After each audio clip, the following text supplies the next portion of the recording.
Trier ces déchets, c'est bon pour l'environnement.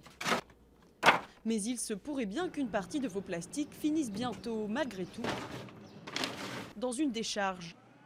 À Washington, après avoir été collectés, les déchets recyclables arrivent dans ce centre de tri. Un procédé très coûteux car les matériaux non recyclables comme ces sacs plastiques doivent être séparés. Nous passons la plupart de notre temps à retirer des matériaux qui n'auraient pas dû être placés dans la poubelle de recyclage en premier lieu. Le produit fini, ces grandes balles, prêtes à être revendues. Depuis 1992, la Chine a acheté la moitié des déchets plastiques de la planète à des fins industrielles. Mais désormais, celle-ci ne veut plus être une poubelle.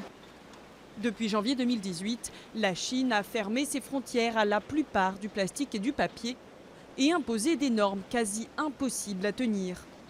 Résultat, le plastique et le papier ne valent quasiment plus rien à la vente.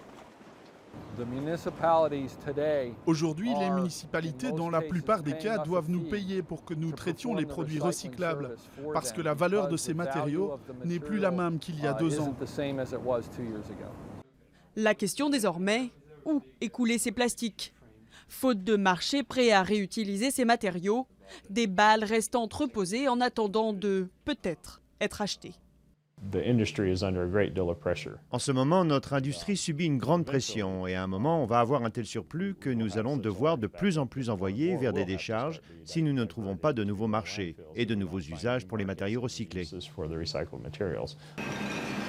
Pour éviter d'envoyer les déchets recyclables dans les décharges, une autre solution existe. Et si l'on songeait tout simplement à réduire nos déchets ?